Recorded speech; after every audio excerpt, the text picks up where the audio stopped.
once you find the right vehicle, is stretch out the timeline. And here is the very unfortunate thing about social media. You see, 20 years ago, if you were, let's say 21 years old and you were making $4,000 a month without having to go to a traditional 9 to 5, you would think that you are a king. You would think that you're a baller. You would think that you are killing it. And we live in such a up world where now you look online and you think, I'm 21 years old and I don't work a traditional 9 to 5 and I have location freedom and I have time freedom. I can wake up whenever I want, but I'm only making $4,000 a month. I'm not making $10,000 a month. And you feel depressed because of it. How up is that? And by the way, I even know that I have a part to play in that, because what I've been able to do in my career at my age is not normal. But that's why I always like to tell people that, listen, what I've done is very unrealistic, and a third of it was incredible dedication and hard work. A third of it was timing, creating the right businesses at the right time, and the last third of it was luck, or God, or whatever you want to call it, whether you're a person of faith or not.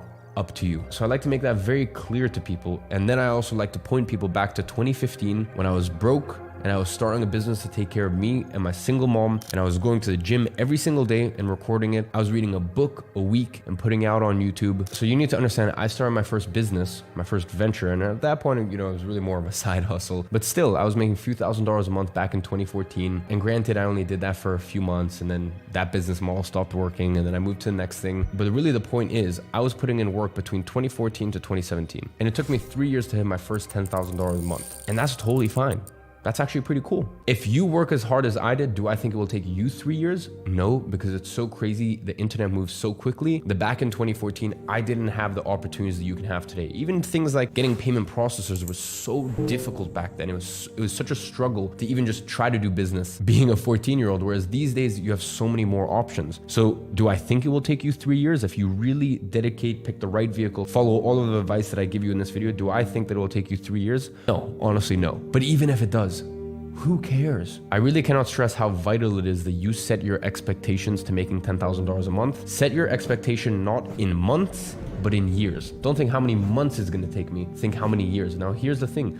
If you achieve it quicker, bless you. That's amazing. I'm over the moon for you. And listen, try to get rich faster. Of course, do it. Wealth needs to be built slowly, and wealth is built over time, but try to get rich. Try to make as much money as you can. Ethically and morally, that is. But at the end of the day, I'm trying to set these expectations for you, because here's the thing. Many of you guys will try, and let's say you're giving your absolute best for 6 months. And if your expectations are, oh, within 6 months, you know, I was expecting to be doing $7,000 already, and you're only doing $1,200 from your online business. Dude, you're making $1,200 online. Do you realize how amazing that is? And here's the beautiful thing. When it rains, it pours. And by the way, that also applies negatively and positively in life. And the point here is, this is usually how business works. And this is what I can tell you now, coming up to 10 years since I started my first side hustle and getting to a point where I have a conglomerate of businesses and over 150 employees. The way it works is usually something like this. It goes like this, then you flatline for the longest time. And right as you're thinking like, am I just gonna be stuck here forever? It shoots up, and then you flatline, it shoots up. And by the way, within these points, you have little down moments and stuff like that. But the point is, there's a lot of flatlining. There's a lot of you getting to a new level in life and then really cementing it, really setting that foundation. So I wanted to make this clear, and I wanted to make this one of the other components, just so that way your expectations are clear, they're in the right place, and so you don't quit before you even properly try.